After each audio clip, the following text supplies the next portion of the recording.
내 인생에서 가장 조용할 줄 알았던 순간이 갑자기 전혀 예상치 못한 소란으로 뒤바뀌었다. 안녕하세요. 제 이름은 이수진이고 28살입니다. 서울 근교 전원마을인 가평에서 혼자 살고 있어요. 3주 전까지만 해도 나는 도시의 분주함에서 벗어나 조용한 단독주택에서 혼자 지내는 게 내 마음을 치유해줄 최선의 선택이라고 믿었어요. 그전 해에는 직장을 옮기고 소중한 친구들과 헤어지고 오랜 연인과도 이별하며 마음이 참 복잡했거든요. 그래서 진짜 간절히 원했던 건 평화였어요. 내 집은 오래된 정원이 딸린 낡은 한옥 스타일의 작은 집이에요. 정원은 세월의 흔적을 고스란히 품고 있었는데 그곳의 나무들과 풀들은 오히려 내 마음보다 훨씬 더 생기 넘쳤죠. 나는 정원에 물을 주는 것이 취미라기보다 의무처럼 느껴졌지만 그 식물들은 나의 무기력함을 아는 듯 언제나 아름답게 자라났어요. 그런데 그 평화로운 하루, 나는 무심코 집 앞마당에서 낡은 면 반바지와 해진 티셔츠 차림으로 서성이고 있었어요. 그 옷들은 아마 10년 넘게 입어온 것들이었지만 여전히 내 몸에 딱 맞았죠.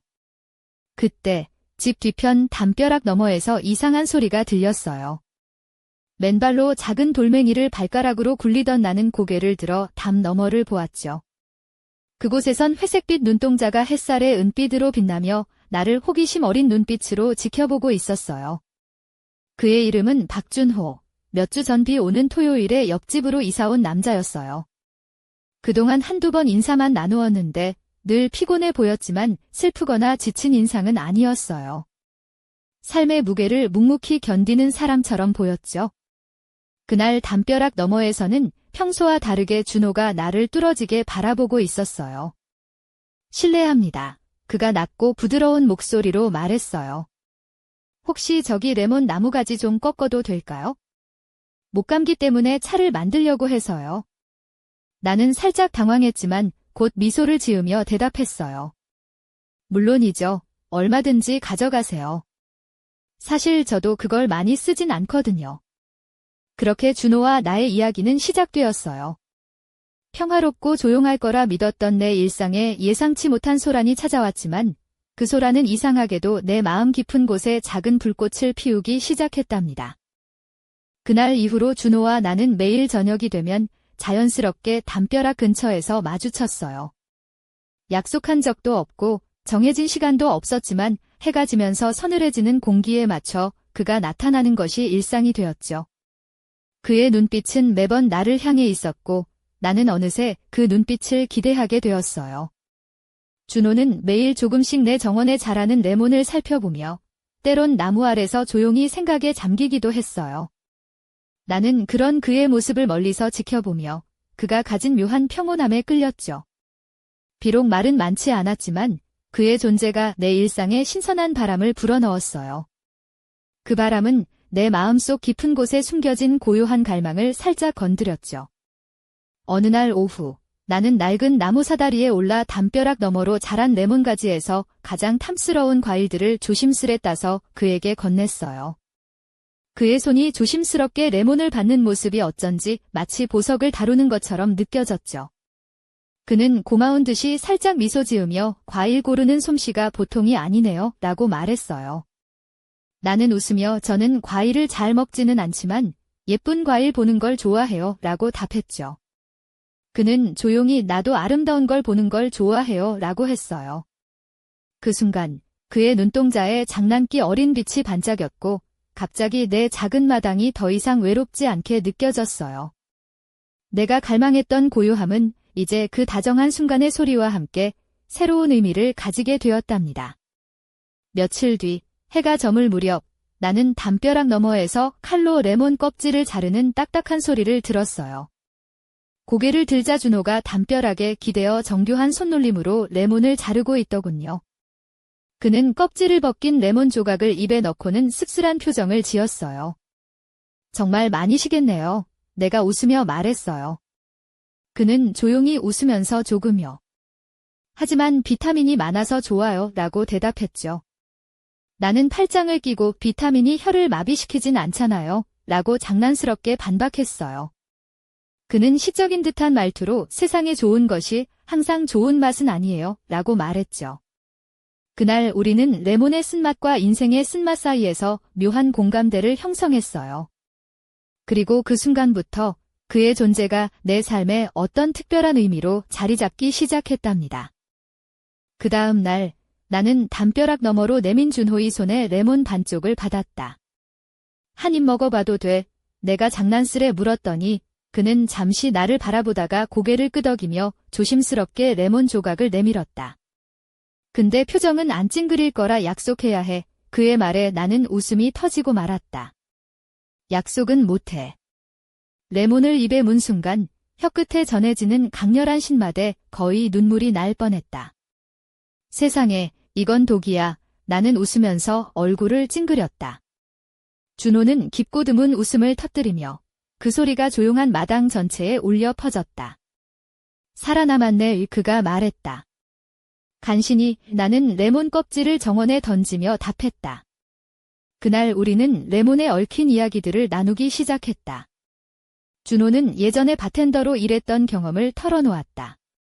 서울에서 일하다가 부산, 그리고 제주까지 여러 곳을 다녔었지. 레몬을 이용한 칵테일을 많이 만들었어. 그의 말에 나는 눈이 반짝였다. 그래서 이제도 가끔 영감이 떠오를 때마다 칵테일을 만드는 거구나. 그는 잠시 침묵하다가 바람이 스치는 레몬 나뭇잎 사이로 떨어진 하얀 꽃 한 송이를 가리켰다. 내가 순수한 레몬을 맛보게 해줬으니 내일은 너를 위해 칵테일 한 잔 대접할게. 그의 제안에 가슴이 뛰었다. 그럼 얼음도 직접 만든 거여야 해. 내가 농담으로 말했다. 그의 미소는 천천히 번졌고 우리 사이에는 조용한 기대감이 감돌았다. 그날 저녁 나는 마음속 어딘가에서부터 솟아오르는 낯선 설렘을 느끼며 집으로 돌아갔다. 그리고 그 설렘은 다음 날 밤 그의 초대에 응하면서 더욱 깊어지기 시작했다.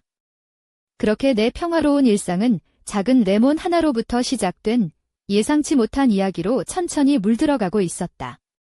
내 삶에 새롭게 피어난 그 빛깔은 아직은 희미하지만 분명히 나를 다른 곳으로 이끌고 있었다. 그 다음 날 저녁 봄바람이 살랑이는 가평의 푸른 하늘 아래 나는 설레는 마음으로 박준호 씨의 집 앞에 섰다. 약속한 시간인 오후 7시 정각 나는 작은 은색 귀걸이를 달고 조심스레 그의 대문을 두드렸다. 그가 문을 열었을 때 그는 크림색 린넨 셔츠를 입고 있었고 팔 소매를 팔꿈치까지 걷어 올려 부드러운 나무 향과 상큼한 시트러스 향기가 어우러져 있었다. 왔구나. 그가 살짝 미소 지으며 말했다. 올 거라 약속했잖아. 나는 긴장한 채로 고개를 끄덕이며 그의 마당으로 들어섰다. 작은 철제 테이블 위에는 따뜻한 노란빛 조명이 달린 전구들이 담장 아래 늘어져 있었고 테이블 위에선 큰 얼음 조각들이 담긴 잔 2개와 직접 만든 듯한 수제 진병, 그리고 그가 정성스럽게 자른 반짝이는 레몬 조각이 놓여 있었다. 먼저 보여주고 싶은 게 있어. 그는 조심스럽게 레몬을 들어 올리며 말했다. 바텐더 시절 배운 건데 레몬은 단순히 신과일이 아니야. 균형이 중요해. 좋은 칵테일은 목구멍을 태우지 않아야 하지? 그는 손놀림이 마치 춤을 추듯 부드럽게 레몬을 짜고 진과 신선한 로즈마리를 살짝 넣은 다음 꿀 시럽을 아주 조금만 더했다. 설탕은 넣지 않아. 그는 설명하며 내게 잔을 건넸다. 우리는 잔이 살짝 부딪히는 소리를 들으며 서로를 마주 보았다.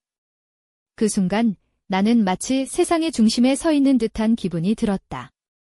칵테일을 입에 대자 상큼하면서도 부드러운 허브 향이 입안을 감돌았다. 정말 놀라워. 나는 속삭였다. 레몬 나무가 인정했나 봐. 그가 은은하게 웃으며 답했다. 그리고 너도. 그날 밤 우리는 그간 살아온 도시들, 좋아하는 음악, 내가 읽고 있는 책에 대해 이야기를 나누었다. 시간이 어떻게 지나갔는지 모를 정도로 자연스러운 대화 속에서 어느새 나는 그와 점점 가까워지고 있었다. 그가 잠시 자리에서 일어나 담요를 가져왔을 때 나는 살짝 추워진 밤 공기를 느꼈다. 그가 나에게 담요를 걸쳐주며 부드럽게 말했다. 너는 항상 남을 돌보는구나. 나는 수줍게 웃으며 돌보는 건 내게 허락한 사람들 뿐이야 이라고 대답했다. 그는 다시 내 옆에 앉으며 말없이 손을 내밀었다. 그리고 그 순간 내 마음은 그의 손길에 조용히 녹아내렸다. 그 밤의 공기는 부드럽고도 묘한 긴장감으로 가득했다. 준호의 셔츠 소매 너머로 드러난 팔을 바라보던 나는 문득 그의 팔뚝에 난 얇은 흉터를 발견했다. 조심스레 손가락으로 그 자국을 따라가며 속삭였다. 이거 어떻게 된 거야? 레몬 착즙기 사고. 그는 고개를 살짝 갸웃하며 웃음을 터뜨렸다. 아니, 나무 가지를 다듬다가 생긴 거야. 나는 술보다는 정원 가꾸는 게 더 서툰 것 같아. 나는 웃음을 참으며 손을 그의 손등으로 옮겼다. 그가 내 시선을 마주하며 부드럽게 말했다.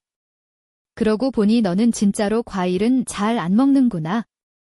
내 심장은 갑자기 빠르게 뛰기 시작했다. 그와 나 사이에 흐르는 공기가 더 이상 평범하지 않다는 걸 알았다. 그의 눈빛은 마치 나를 처음 보는 듯하면서도 동시에 이미 오래전부터 알고 있었던 것처럼 깊었다.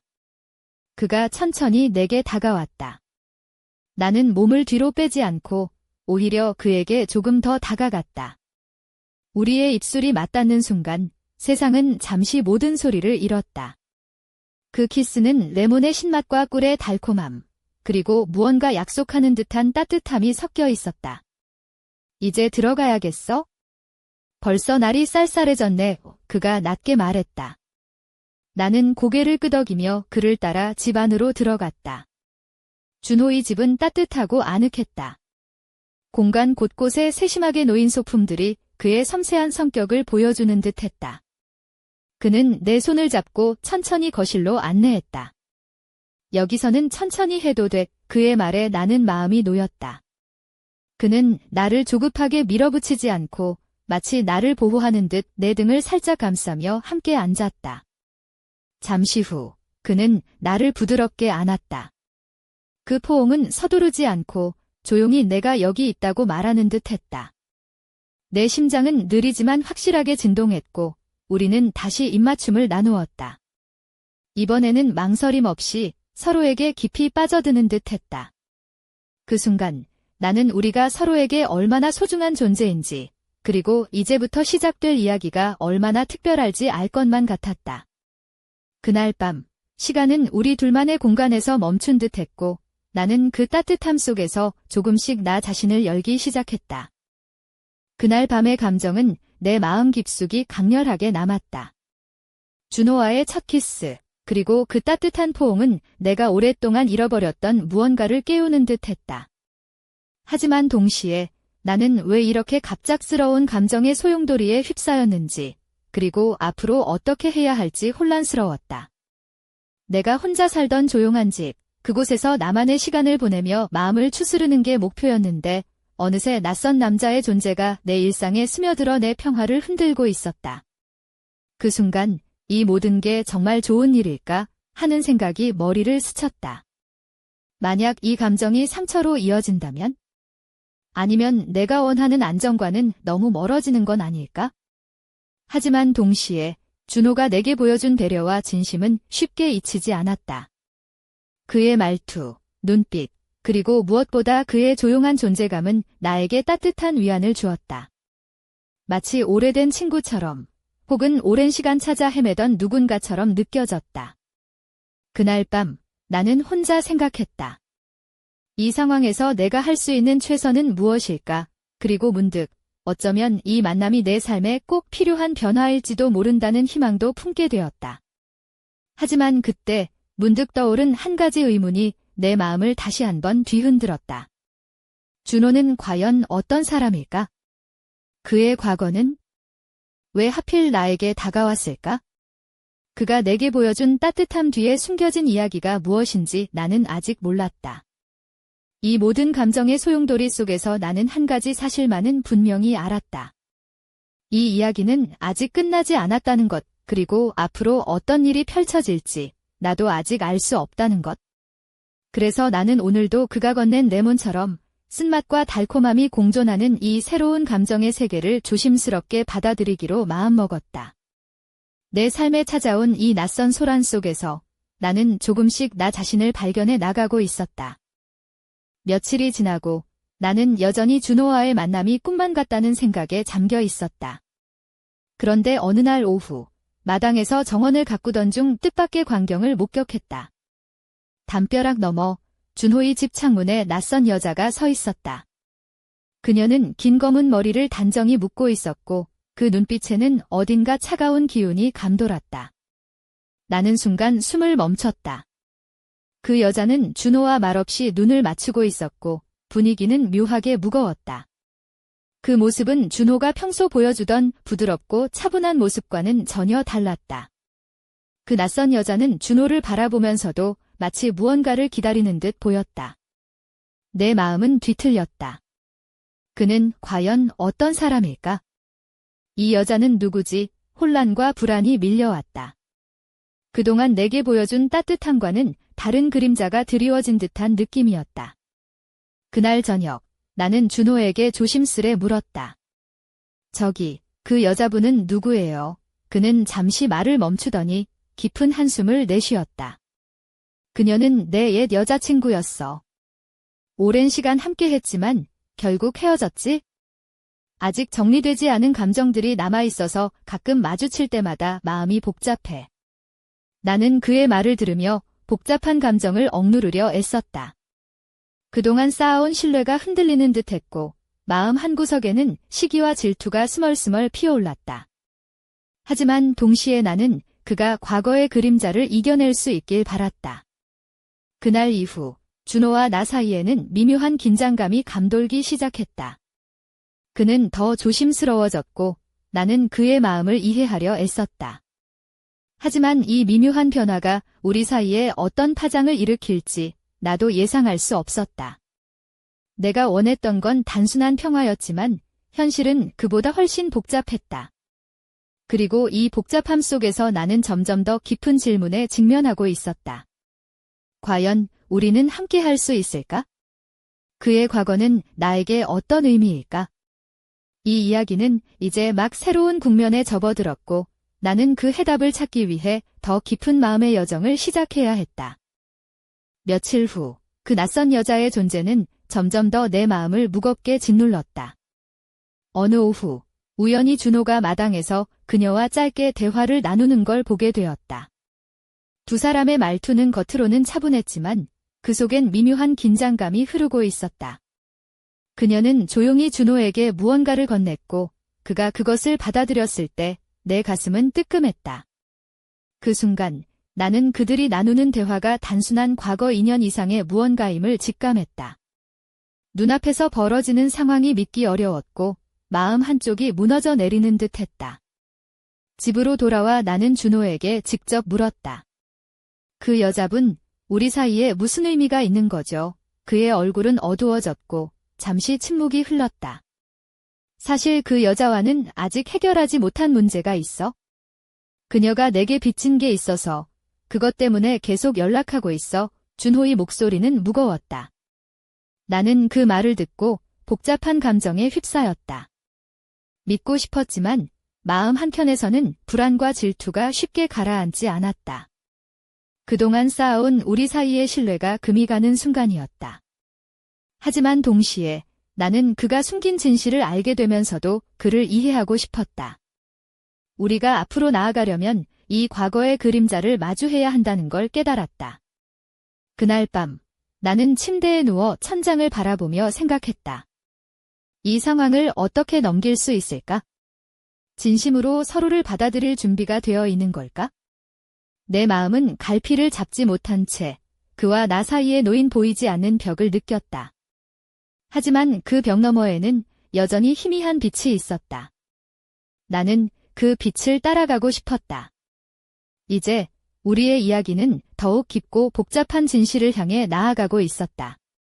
그리고 나는 그 끝에 무엇이 기다리고 있을지 알 수 없었다.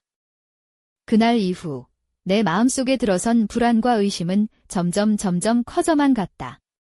준호와 담벼락 너머에서 나누던 따뜻한 대화들은 점차 조심스러워졌고 그의 표정에서도 어딘가 무거운 그림자가 드리워졌다. 어느 늦은 오후, 나는 집 앞 정원에서 물을 주고 있는데 준호가 집 밖으로 나와 내 쪽으로 다가왔다. 그의 눈빛은 예전처럼 부드럽지만 그 안엔 단단한 결심이 담겨 있었다. 수진아, 나 사실 숨긴 게 있어. 그는 한참을 망설이다 입을 열었다. 그 여자가 단순한 옛 연인이 아니야? 그녀와는 사업적인 문제도 얽혀 있고 내 삶에 복잡한 영향을 미치고 있어. 그의 고백은 마치 깊은 어둠 속에서 빛을 찾아내는 듯한 순간이었다. 내 심장은 쿵쿵 뛰었고 머릿속은 혼란스러웠다. 그런데도 그의 진심 어린 눈빛은 나에게 솔직함과 용기를 보여주었다. 너와 함께하고 싶어. 하지만 이 문제를 해결하지 않으면 앞으로 나아갈 수 없을 것 같아. 나는 그의 손을 잡으며 말했다. 우리 함께 해보자. 무슨 일이 있어도. 그 순간 두 사람 사이에 있던 보이지 않는 벽이 조금씩 무너지는 듯 했다. 그러나 이 과정이 얼마나 험난할지 누구도 알 수 없었다. 내 마음은 레몬처럼 신맛과 달콤함이 공존하는 감정으로 뒤엉켰다. 하지만 나는 그와 함께라면 어떤 쓰라림도 견딜 수 있을 것 같았다. 이제 우리의 이야기는 가장 극적인 순간에 다다랐다. 모든 것이 드러나고 결국 우리는 진실 앞에 마주서야 할 운명이었다. 그리고 나는 그 순간을 기다리며 가슴속 깊은 곳에서 무언가가 타오르는 것을 느꼈다. 그날 밤, 가평의 조용한 마을은 어둠 속에 잠겨 있었지만 내 마음은 폭풍처럼 요동쳤다. 준호와 나의 이야기는 이제 더 이상 숨길 수 없는 진실과 마주할 시간이 다가오고 있었다. 그의 고백 이후 나는 알았다. 이 관계가 단순한 이웃 사이를 넘어 내 삶에 깊은 변화를 가져올 것이라는 사실을. 그의 손을 잡고 거실 창문 너머로 보이는 밤하늘을 바라보았다. 반짝이는 별들 사이로 떨어질 듯한 찬란한 달빛이 우리를 감싸 안았다. 수진아, 너와 함께라면 어떤 어려움도 견딜 수 있을 것 같아. 준호의 목소리는 부드러웠지만 단호했다. 내 심장은 빠르게 뛰었고 머릿속은 온갖 생각으로 가득 찼다. 그가 가진 과거, 그가 마주해야 할 현실, 그리고 우리 앞에 놓인 불확실한 미래. 하지만 그 모든 것보다 지금 이 순간 그의 곁에 있다는 사실이 나를 단단하게 만들었다. 그때 문득 내 눈에 들어온 것은 테이블 위에 놓인 작은 쪽지 한 장이었다. 글씨체는 또렷했고 짧지만 강렬한 메시지가 나를 얼어붙게 만들었다. 진실을 마주할 준비가 되었나? 그 쪽지를 든 채 나는 준호를 바라보았다. 그의 눈빛은 조용했지만 그 안에 숨겨진 결의가 느껴졌다. 그리고 그 순간 나는 깨달았다. 우리의 이야기는 이제 막 시작되었으며 앞으로 펼쳐질 진실과 마주하는 여정은 상상할 수 없을 만큼 깊고 어두울지도 모른다는 것을. 하지만 한 가지 분명한 것은 이 순간부터 나는 더 이상 혼자가 아니라는 사실이었다. 그리고 그 사실이 내게는 무엇보다도 강한 힘이 되었다. 내일, 우리는 함께 그 진실을 마주할 것이다. 그리고 그때야 비로소 우리 이야기가 완전히 밝혀질 것이다. 이 이야기는 끝이 아니다. 이제부터 진짜 시작이다.